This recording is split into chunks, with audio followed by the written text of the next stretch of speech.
All right, everybody, welcome to B-Sides and Beers. Tonight we're doing something kind of special.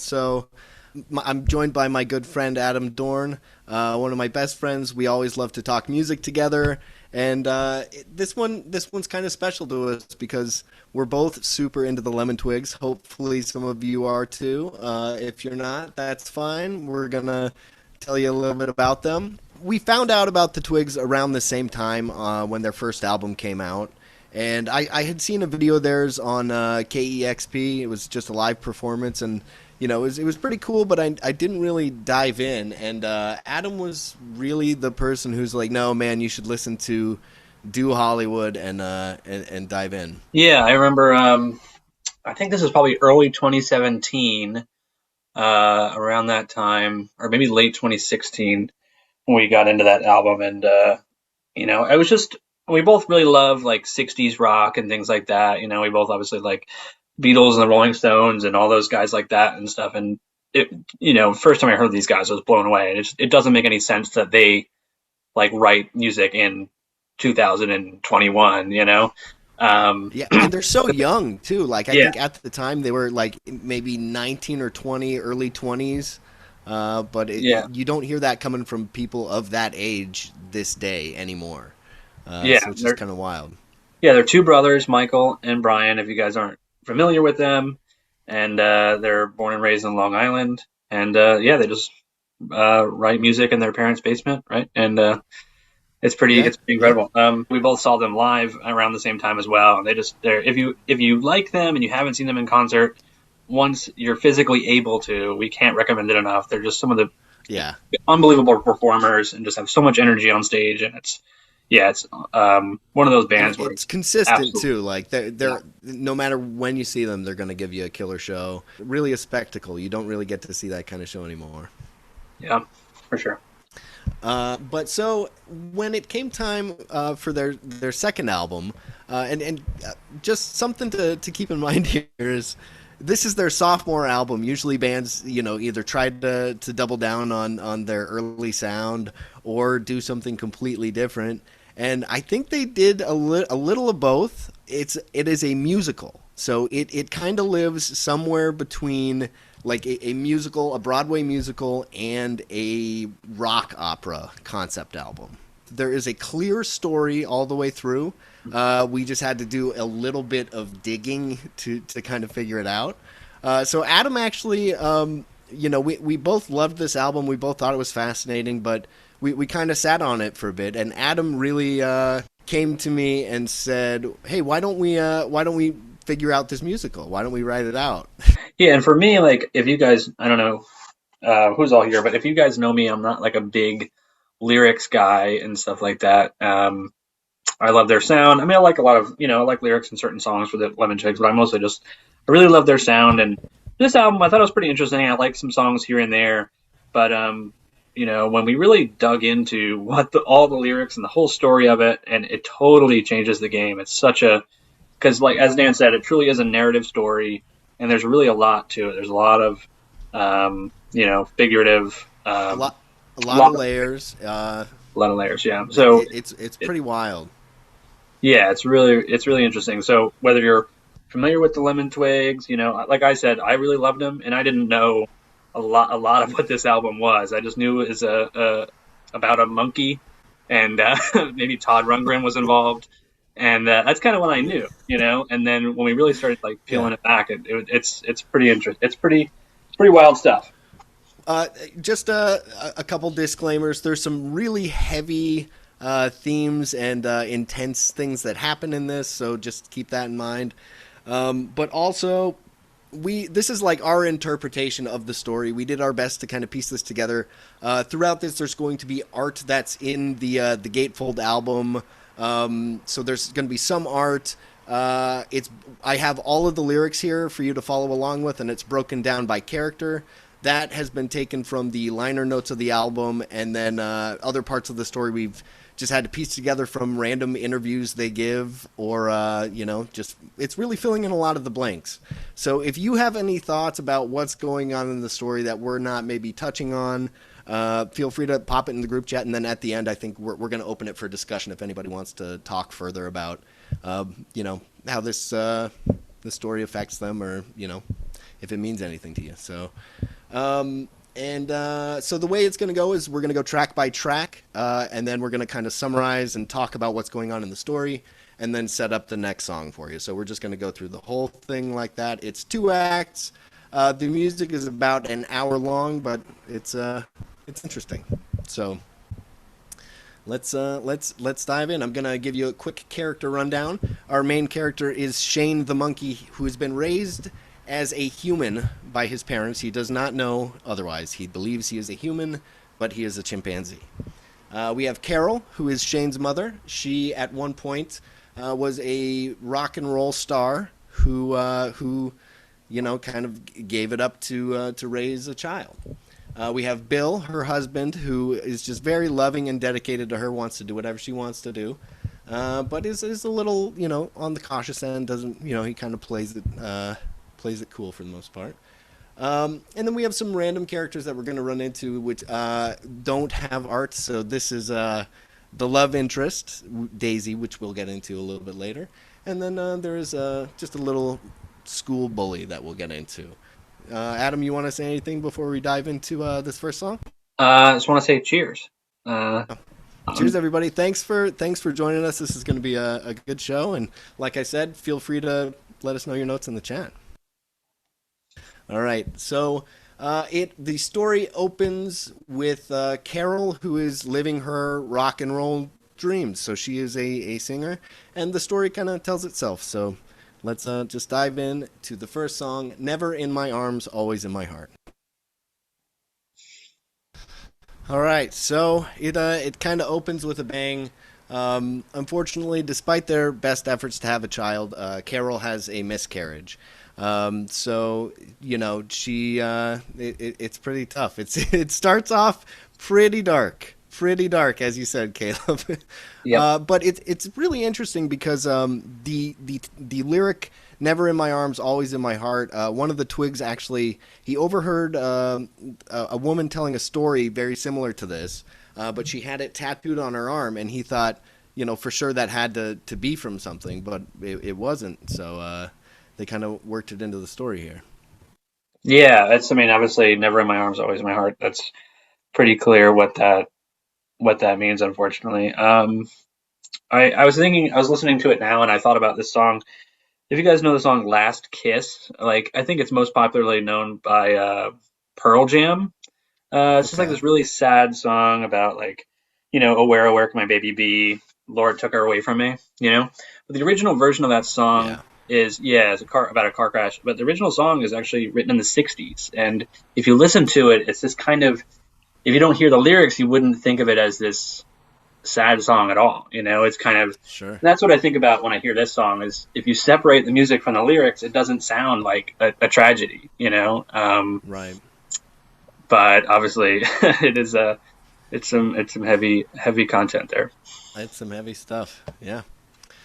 So to kind of pick up in the story here, to make up for this, Bill goes out into the woods and finds a baby chimpanzee, which he brings home, and he and his wife decide to raise it as their own child in replacement of their actual child. So they kind of give up on their dreams. She gives up on her, rock and roll stuff, and they just kind of homeschool him and plop him down in front of the TV to learn, basically. So that's this next song. Student becomes the teacher.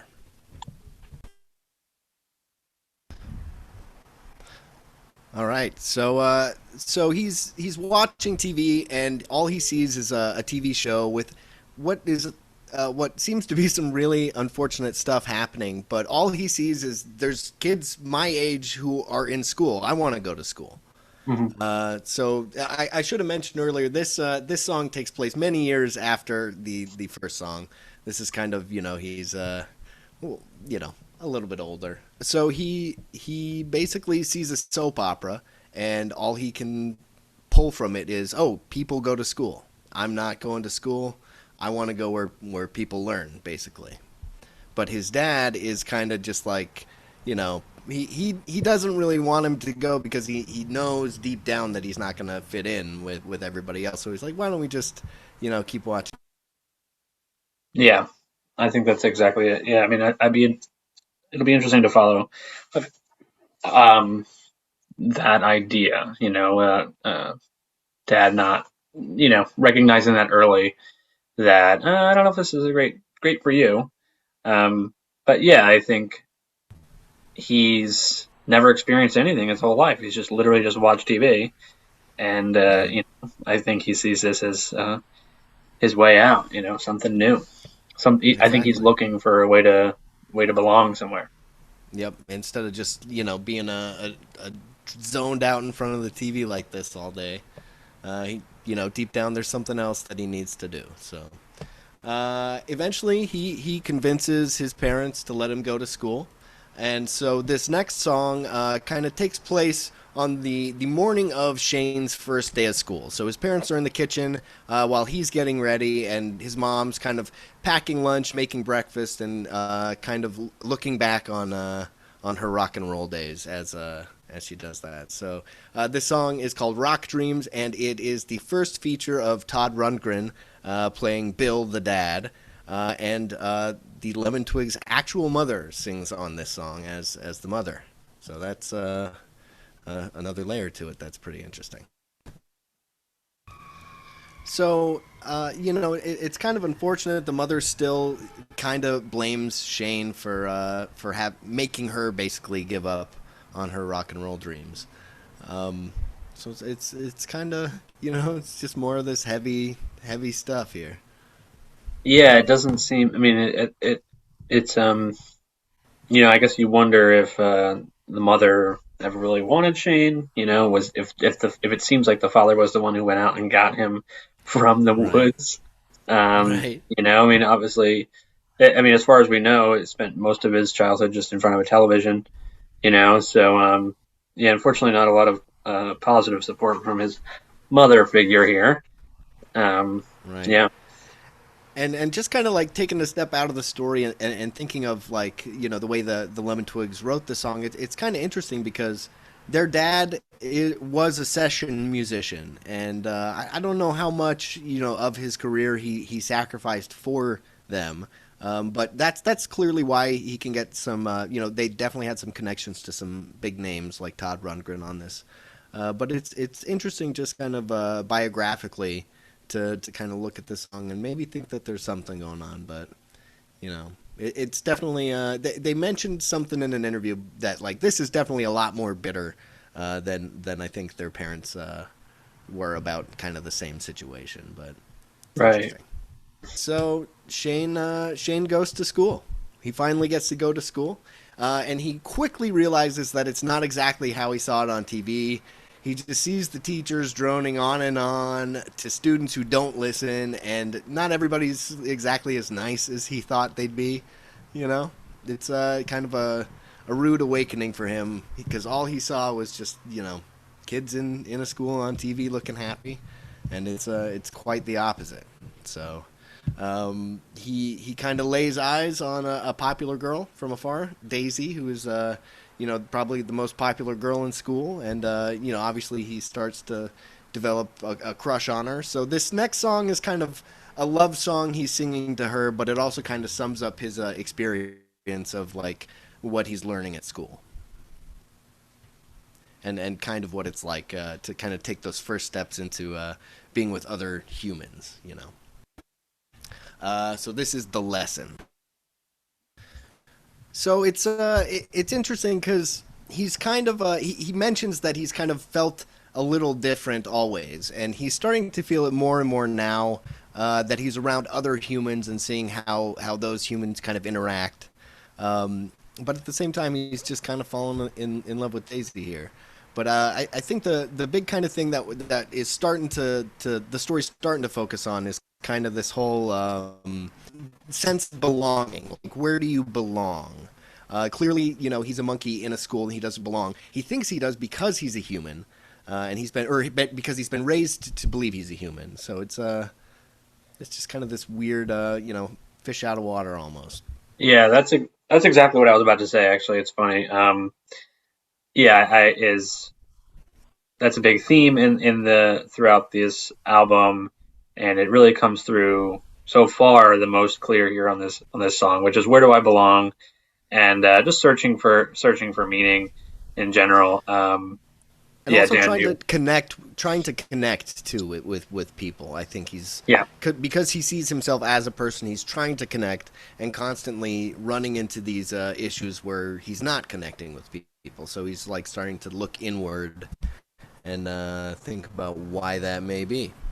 In the chorus, there's a great line, which if we make believe our bodies create the seas, we'll feel less worrisome. And I think that's something that we do all the time. It's just a classic example of just looking for meaning, like what trying to find something that makes sense here. Yeah. So I think that's a great lyric there. It's like he's trying to make sense of something that like nothing else is making sense to him. So he's Hmm. trying to figure out the meaning of all this chaos. So in the midst of this, Shane, starts seeing people bully each other and fight with each other, and he starts kind of seeing this hate and inequality among other students in at the school. So he it just kind of builds up and builds up, and he gets so frustrated that he actually jumps in front of the class and basically just starts yelling at everybody, and that's what this next song is. So this is a Small Victories. Yeah, as you mentioned, Todd, that's definitely one of the standout tracks I think on the album. Apologies for the sirens. Yeah, well, Dan's muted. I'll say that too. That I was thinking the same thing. I think this one works the best just as a standalone. When I was first kind of listening to the album, this stuck out, and I feel like this works as a single. If you don't know anything about the rest of the album, I think this song really works as like a little manifesto of its own.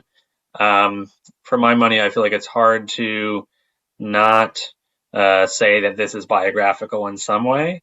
A lyric that Dan and I both talked about a lot when we first heard it was I rule the sun and all the stars, say the sons and daughters whose parents bought them getaway cars. Yeah. Were you planning to talk about this? I was, yeah. That's so funny Okay. that, yeah. Yeah. You can go first. I'll let you go. Oh no, I just like this one both I think really resonated with us. Because it just perfectly describes Hmm. uh this group of people that is just like shitty to each other in high school and stuff. And there's definitely a group of kids whose parents just keep giving them money so that the kid kind of ignores all the shittiness in their life and kind of like suppresses all that. So it's interesting that like Shane is kind of starting to figure this out so quickly about humanity. Yeah. I think what's like, it's just, I feel like it's a total indictment of just like rich kids in the suburbs. You know what I mean? These kids Yeah, who, who make it seem like everything is of their own doing and they're on top of the world, but like behind the scenes, everything that they have is just coming from their parents. It's not like yeah, they have worked their whole lives to quote unquote rule the sun and the stars. They, for lack of a better word, act like they're hot shit, and yeah. And they've been everything just handed comes everything. from yeah. So I think that's got to be Michael and Brian kind of. I feel like just to me that feels like that's pulling straight out of their own experience in school or just Yeah. um, knowing kids of that age. The next song is just kind of another love song to Daisy, but it's still Shane kind of figuring things out. So this is kind of like it's directed at her, but she doesn't really hear it. But this one's called Wondering Ways, which is definitely we were saying like some of this leans rock opera, some of this leans musical. This is definitely one of the more musical numbers of the whole show, I think.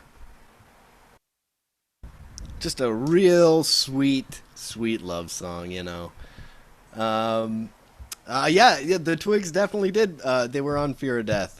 They're actually they are session musicians for a couple groups out there, but like they're just so talented, and that really shows on that last track. Like Todd was saying, it's just a classic, Brian piano ballad. That's what he's really good at. But these dudes, that one really I think shows off his his lyric writing skills too. Yeah, he's definitely known for that type of stuff, especially on like that EP Brothers of Destruction. Yeah. A lot of classic Brian piano on that boy. Light and Love, Yeah, Light and exactly, Love. Yeah, exact. Todd exactly. knows it. Todd's on it. Todd's all It's over it. fantastic stuff. But we're on the same page. So the interesting thing about that song is while Daisy wasn't listening, Robert Jr. was, and he kind of also has a thing for Daisy. Robert Um, Jr. is kind of a school bully, and decides to wait in the bathroom and beat Shane up. So that is this next song, which I think might be my favorite of the whole entire show, just because it's an incredible piece of songwriting. That has multiple layers. So I think we'll dive in and then we'll unpack it here. Here is the bully. So Shane totally gets wailed on by Robert, but it's just here come the Twigs again, just doing some incredible stuff. And like, they could have just put in a song about a bully. And Caleb, I thought the same thing. Like when I first heard this song, like it's hilarious. You don't expect a song called "The Bully" to be this like kind of cool, dancey bossa nova thing. But then it hits you halfway through with who the real bully is. And it could have just been a story about Shane's bully, but like it's just again those multiple layers, that the bully has a bully at home and he's actually kind of a victim of child abuse. yeah, really, really positive and light and easy stuff. No, I totally agree. It is yeah, man, they really did knock out of the park with this one. I think you mentioned this to me, Dan, actually, that I didn't really think about, but those musical interludes are Shane getting beat up. Like that happy, brassy music is him getting just the crap beat out of him, and it's so interesting. Yeah, to like Like I don't those know, weird man. little circus drum hits, that's what it Yeah, feels like to me, at least. Like yeah, if you're picturing this on stage, you could almost imagine like a whole dance routine to that. right. Yeah, It's fascinating. it's incredible. I love stuff like that where I love songs like that where the it just totally changes, and this changes on a dime like three or four times. It's like Yeah, four songs in one almost. I also yeah. like that they couldn't draw eyes for the bully, but they did manage to draw a piss puddle under that one urinal. So it's Yeah. great. It's a great detail. It's a good Oh detail. yeah. They got that. Good I job. don't know. Yeah. Do you know who drew this? Was it the Twigs? I think one of the Twigs did. Yeah, I think they did. It's So great, man. Josh was asking earlier. The all of the art that you'll see today comes from the gatefold of this album. So I won't give too much of it away here, but that's where all of this art is coming from. So it's kind of a view into their mind as well because they did do this art. Um, all right, up next, this is the finale of Act One. So Shane is, he's been beaten to a pulp, and he's waiting at the bus stop for his mom to pick him up, and he's kind of reflecting on the day he's had and the people he's encountered, and just something interesting about this song is they wrote it when they were 15 years old, and so it's kind of like from the point of view of a teenager or someone in high school, and they were able to kind of like pick it up, make it a little better, and it just fits in so perfectly because it does sound like a song a 15-year-old would write. Uh, yeah, so we'll talk about it in a minute, but here is "Lonely." So so at the end there, Daisy kind of walks up to Shane and holds his hand, and they start seeing each other, and that is the end of Act One. And we're gonna get into Act Two in just a second here, but just kind of unpack what's going on. Shane, he goes into school as a monkey, doesn't know he's a monkey, kind of feels out of place, and he starts to see all of these like horrible sides of what it's to be human, and kind of doesn't see himself as a part of that. So that's the way I see the first step. Yeah, I think like we mentioned before, we talked about the big match, the big theme here being like, where do I belong? And I think as of right now, maybe Shane kind of feels like, well, and maybe in the middle of the first act, I guess you could say, like Shane kind of feels like this isn't the spot for him. Maybe he feels like, it's like the classic square peg in a round hole. Um, and maybe he feels like he got a little bit of false advertising from that TV show that he watched. Yeah, but all right, so we want to move on to Act Two, but first we have an exciting announcement. Since this show is called Go to School, we actually procured a sponsorship. It's very exciting, and so what happens in the middle of your school day is lunch. So this is the Smucker's lunch break. Lunch break. It is brought to you by Smucker's, the people who make jelly. That's mainly what they do is peanut butter and jelly products. They started out in jelly, and now they branched off into a lot of peanut butter, and then now they make new food. They have some new Uncrustables. They're taco bites and barbecue chicken bites, which is very exciting. So they reached out to us personally, and they said, "We heard you're doing this show. We want you to advertise this product, and we actually want you to go over some potential taglines or slogans." Exactly. Finally, Yes. yeah. Finally, a convenient way to consume tacos. Finally. We gotta add that in there. It's always been so tough. So what they asked us to do is they sent us a handful of slogans. These are all straight from Smucker's, and they asked us to run it by you guys, and we'd love to hear which one you like the best. So whatever one you like the best, feel free to let us know in the chat. So here's the first one. When it comes to meat products, there's Smucker's, and then there's everyone else. Second is Smucker's, even better when frozen. There was also, who doesn't want a piece of the Hot Pockets gold mine? I feel like they've kind of cornered that area. It's time to let Uncrustables in. Yeah, and they want to get their beaks wet. If you like our PBJs, wait until you try our BBQs. That only works with the chicken bites, though, not the tacos. And then that's just that one. Yeah. All right. Last one is Smucker's. We make meat stuff now. So, as you know, they were just known as jelly and peanut butter, and then now they said we're going to make meat stuff, and I think that kind of speaks for itself. I think we should trust that. Yeah. Personally, I think I would buy meat from a place that's and this is true. This company was founded in 1897. So we're talking, what's that? Over 120 years, all they've made was peanut butter and or jelly and bread, and then they decided to get into poultry, and we're fine with that. I'm good with that. We got some good ones. Smucker's meat pies. I think that's definitely a brand name they should have embraced early on. Who else has stuff? Meat stuff is neat stuff. Meat stuff is the neat stuff. Meat stuff is the good stuff.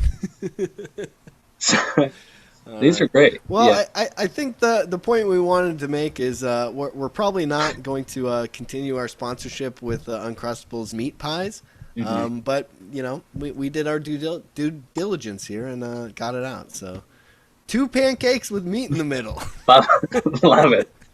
That's perfect. Yeah, it doesn't matter what meat. We should do a mystery meat Uncrustable. We gotta talk to them about that. Yes, we know what this is for sure. Yeah, it's definitely chicken. Right.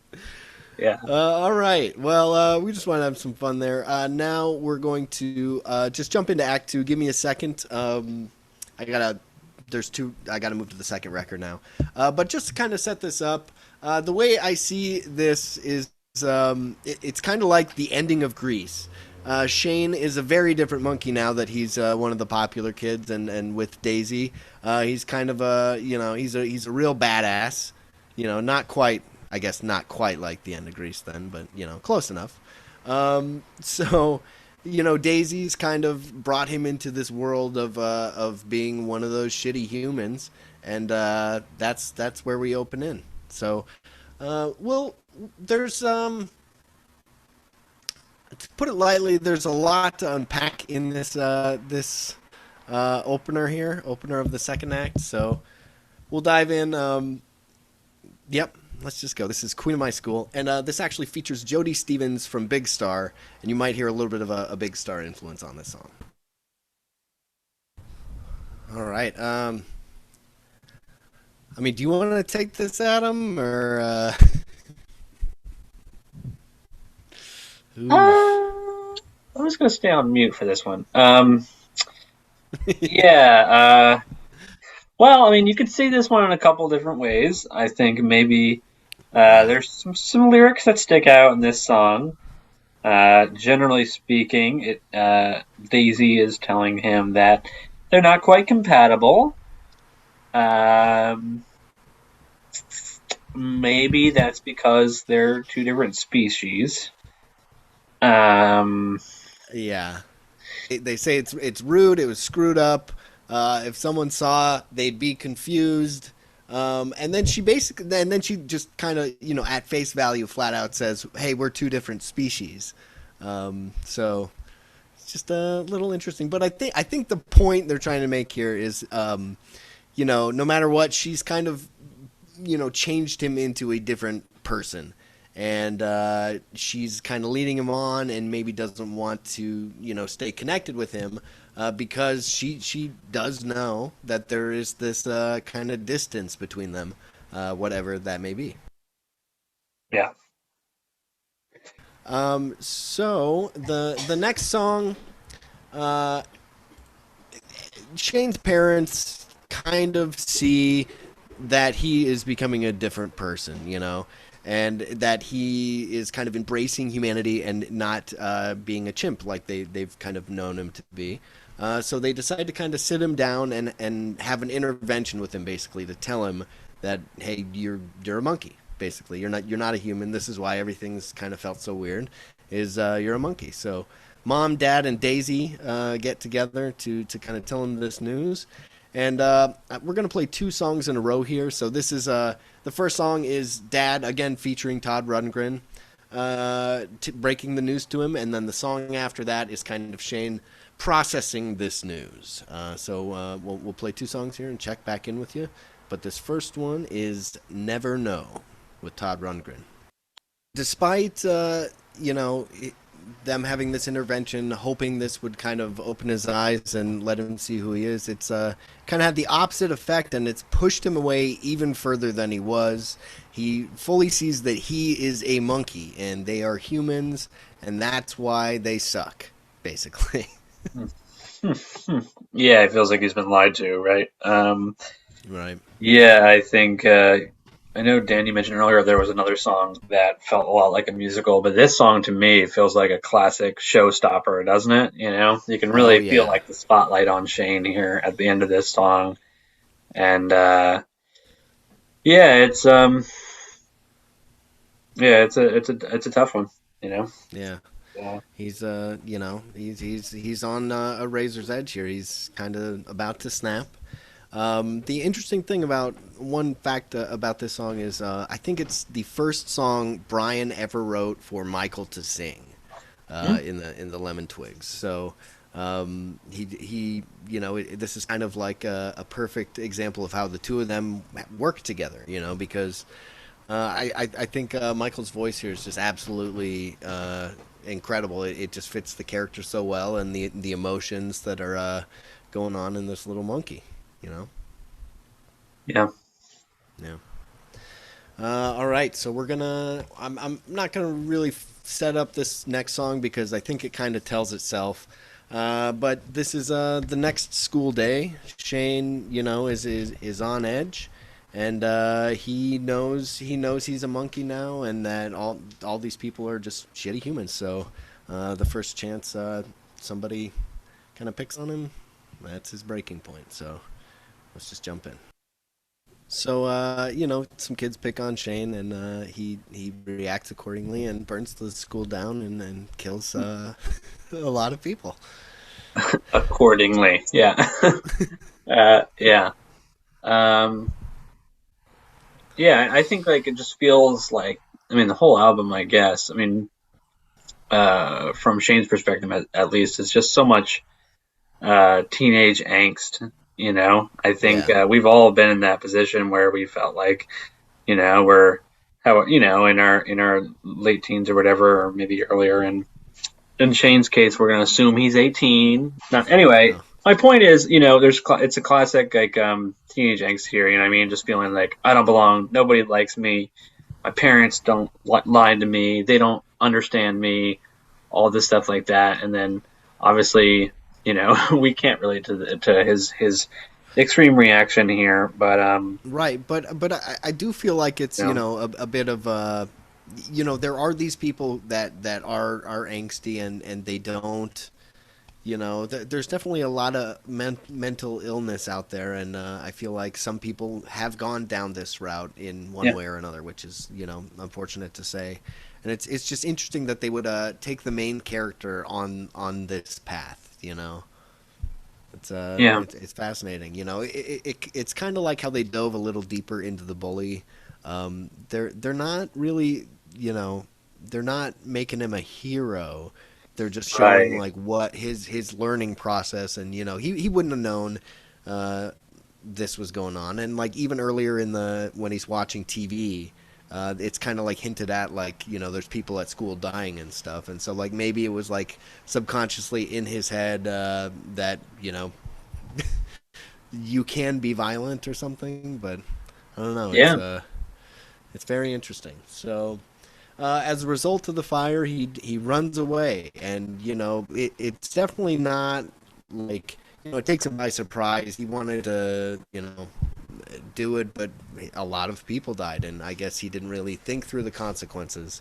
So he runs away as far as he can, away from everything, away from all of those problems, and he winds up in the woods. So kind of where he was born. He's in these woods, and he's just kind of experiencing true nature for the first time. And so, it's kind of a mirror from when he was going into school and experiencing that as what he thought was a human.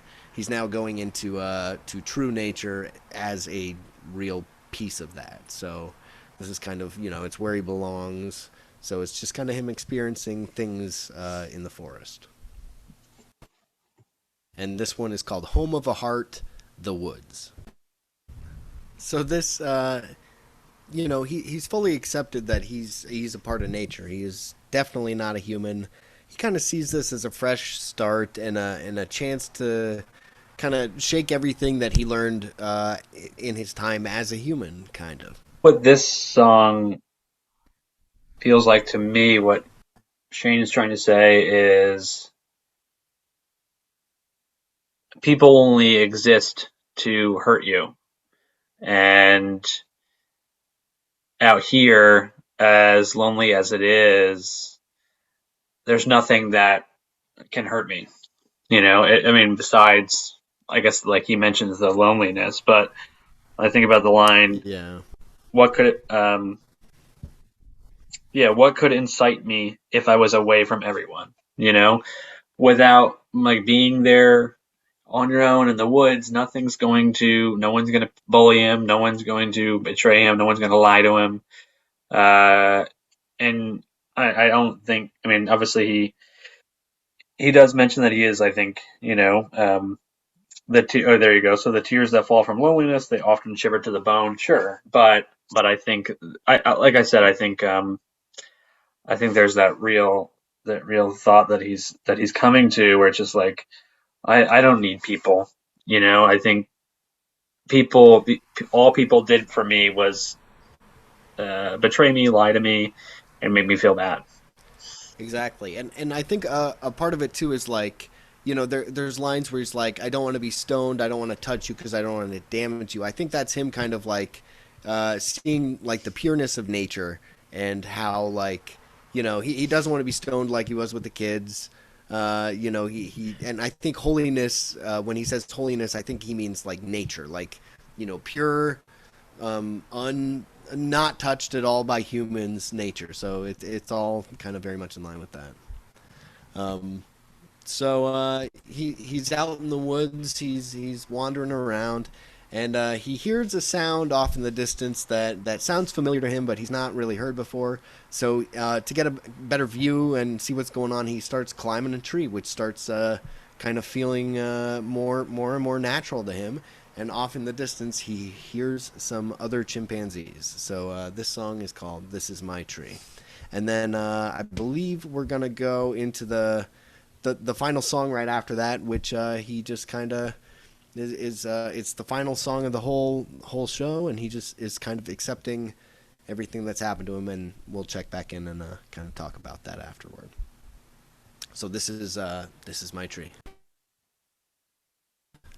So yeah, as you were putting, it's definitely kind of a dreamy ending. You know, he's kind of put his human life behind him and fully embraced the natural life. But I don't know. It's kind of interesting. This last song almost seems like a warning to humans, and the main thing he's learned is like he's been really excited and really happy and wanted to share his passion with people this whole time, but like everybody's kind of shut him down, and you know he feels like he wants to share his love with people, and they can never really fully return it to him for some reason. But when he goes out into nature, he can just give it to everything, and it doesn't matter what you receive; it's about what you give to other people and the world.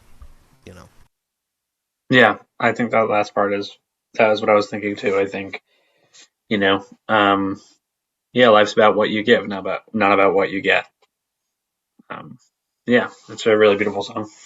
Yeah, it's a good one, and like I said, that was the first single that they released from this album, which is, in true fashion, like that. It's the end of the story, Like yeah, of course they're gonna release that first, Sure. So there's one little quick one here that I'm gonna play. That's kind of like the last little outro here. But if you have any thoughts about stuff we've talked about tonight, or if you want to talk about things, we'll be on here to kind of answer questions, and we'd love to talk to you guys and make this a conversation about how what you thought of the show. So I'm gonna play one more. Yeah, it's the Underture. I'm gonna play this. This is the title track called "Go to School." All right, so anybody have anything they want to talk about? Does anybody have any thoughts about the story that we didn't think of, or any questions about it at all? Anything that we can revisit for you? I'll just jump in real quick and just say to me, well, we let other people think about what they want to say. I don't know. For me, it's about just being forced into something that doesn't work for you. Like I said, square peg, round hole. I think, you know, I think it's natural to take this as somewhat autobiographical.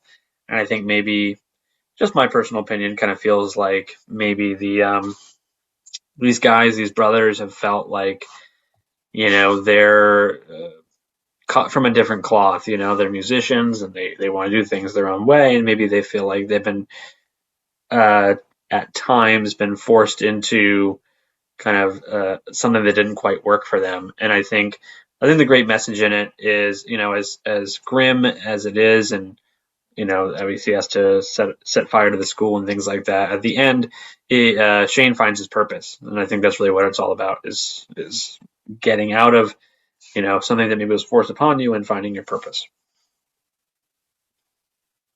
Definitely. So what else is it? What does anybody else got? What do we got? Caleb says it seems like the allegory mirrors the classic Forbidden Apple tale. Very interesting. The curse of Ooh. humanity ruining the hope for a content life. I think that kind of hits the Ooh. nail right on the head. How about that? Um, it's just absolutely fascinating. And if anybody, like, honestly, if you want to hop on and turn on your video or pop on your mic and ask questions, you're more than welcome to. Um, I think that Forbidden Apple thing is yeah, yeah. Can you tell us more about it? Yeah, well, I was kind of like in the same vein. It's like you think about it's like a reverse evolution of man, right? Where this ape has been turned like forced into humanity through television, through like pop culture or whatever. But it's like, because I thought it was weird that when he snapped, he did it with fire, but that's like if you're becoming an ape and it's like the learning to use tools and fire and then like socializing everything. So he's kind of like devolving back and like used Wow. fire before he like That is returned back to. fascinating. That's yeah, Uh, that's really interesting that that's the tool he uses to do it, because it could be anything. It could be a gun. It could be anything. But yeah, well, it's apes like the just most primitive. That's yeah. very interesting. Yeah, that's great. Wow. Reverse evolution of man. There's a lot of art kind of about the. I think people have made an argument that that consciousness was an unhappy accident, and that it's kind of the burden of humanity. Right. And this is maybe like a little bit of a not cartoonish, but a little bit of it's like a dramatic exploration of like foisting humanity onto an ape and what would happen, and it's just like Exactly. disaster. Yeah, he didn't ask Um, for this. He It's didn't. also kind of like Yeah. an interesting nature versus nurture tale, and it takes instead of a human and putting in that it takes an actual like an actual animal. What would happen if he's nurtured by pop culture and TV and stuff. Yeah. Yeah, that's I mean, interesting. yeah, I guess it's kind of maybe also um, because of all the musical stuff. I feel like there's a lot of personal things going on, like being folded in personal experiences of the band growing up, and it's a little bit of Right. like it's also becoming an adult and having like these realities folded in on you, and you're just kind of like, I didn't ask for any of this, and what's going on. And then that's kind of like a perfect parable for that is like you were talking about obviously the high school like not belonging, and Yeah. it's like who belongs less than somebody who's not even the right species. That's Exactly. yeah. Yeah. It's Yeah. that whole square peg round hole thing. Yeah, and as Todd is saying here, like it's wild to think that they were so young when they wrote a lot. Some of these songs. There was one that was, they never like knew it would be a musical, but like he wrote this song and it just kind of fit perfectly in from the actual point of view of a teenager too. Kind of going through all that bullshit, and it's also relatable, because you kind of in your head kind of piece it together with somebody that you knew in your life. And we've all kind of gone through that. Oh, I hate. Oh, people suck, man. People are the fucking worst thing. Fuck the world, kind of thing. But you know, it's just kind of interesting to see it from another species perspective. Yeah. I want to circle back to what Josh asked, which was, yeah, I think for how that happened, my memory was, I guess for me, I'm definitely interested in theater. I love seeing live shows. I love to perform in live shows, like rather than, obviously this is great and everything like that. But and so I was aware of this album, and I thought like we should. I just texted Dan, kind of want to win, but semi seriously, like we should turn this into a real musical. Let's actually get that out. Let's just try it. Let's write the book and whatever, and see if we can put it up. And I didn't know, like I don't, like I said, I'm not a big lyrics person, so I didn't know everything about it. And Dan was like, he loved the idea, and he's like, let me really dig into this. And I definitely credit him for really putting a lot of the work in here and um, figuring out what this is all about. A lot of it's kind of pieced together, and Adam and I talked through a lot of it. But what intrigued me about it was it's in the liner notes. It's broken down by character like that. Like it is meant to be a musical of some sort, and there is obviously a story, and we just kind of had to piece the little bits together. Yeah. Yeah, Yeah, Val's saying like a big thing in musical theater is the cadence of vocal tracks and emphasis on certain words, and you can definitely hear that like within their performances on this song. Like they're definitely not if you look at some of their other albums, it's you know it's more rock and roll stuff, more just you know good music. But these, there's definitely you know you feel the characters in these songs. It's fascinating the way they do that. I wonder what this would sound like. Like when I thought about um, when I thought about putting this, making this a musical and stuff like that was how do you think you guys would do it?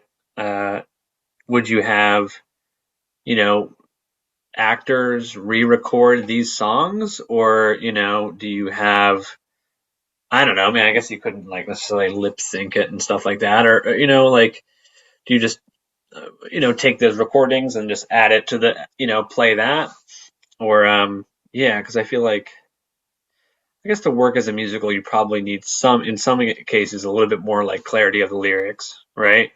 But I Yeah, do think I that feel like there could be a song or two filling in some gaps because there's definite like you know a lot of this like I was saying we had to kind of piece together little by little and that's a lot of it's guessing you know it's just kind of context clues and things they've said in interviews and stuff but like the interviews they give are not yeah. like super descriptive. They're good. They do explain some stuff, but like the first song, I think what they said about it in an interview was, you know, yeah, this song's like about a miscarriage, you know, and Yeah. that's the kind of stuff they'll give you. Yeah, I think Val makes a good point that I was going to say too, which is like, we can fill in the blanks with dialogue and stuff like that. And I do think as like challenging as the material is, it is kind of relatable in a way, and it is kind of a straightforward story that we've kind of heard before. And obviously not exactly, but like the idea of like a kid growing up and going to school and getting bullied, and I think it is. I feel like it is relatable enough that people could watch that. I think of Uh, it. So something yeah. Josh asked was how has this album been perceived compared to some of the other Twigs releases? Something interesting that comes up a lot, like even though it says on the album cover that it is a musical, I feel like a lot of people aren't really aware that it is. So it's just like this weird collection of songs that seem a little bit too dramatic. So I don't know. Like, there's definitely some great tracks on this album that people know. Like, Hmm. I think "Small Victories" is probably the biggest one.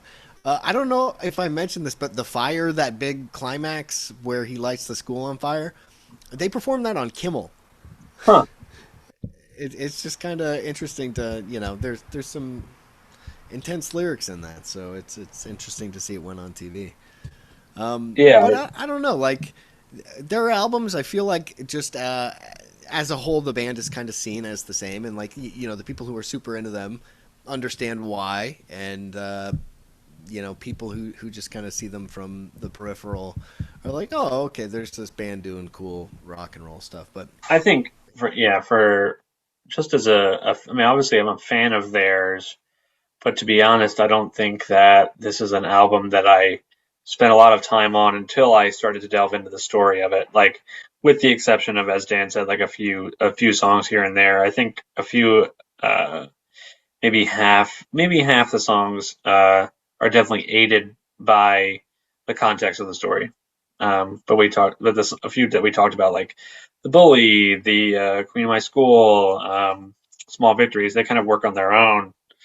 But yeah, so I don't know. I think it's definitely tricky. I think if they were bigger as a band, this might get more airtime. But I think the fact that they're not super well known, and then they went even more like niche with this one, means it's not. I don't think it's getting a ton of airplay. I mean, I don't think necessarily people hated it, but I don't think it's like it's a mainstream. fascinating statement. Yeah, for sure. Yeah. Well, if that's all the questions we had, I just wanted to say thanks to everybody for joining. You know, we've put a good amount of work into this, so it was a lot of fun to present it. Thanks for tuning in. Not next week, but the week after, we're doing another B-Sides and Brunch. So just kind of stay tuned on my Instagram page for that. But just again, thank you, Adam. Thanks to everybody for tuning in. This has been a lot of fun. Yeah, thanks guys. Thanks for tuning in. Really appreciated it. Thanks Dan for setting it all up. And yeah, looking forward to more B-sides shows in the future. All right. Well, you guys are the best. Thank you. Thanks so much, and we'll see you at the next one. Cheers.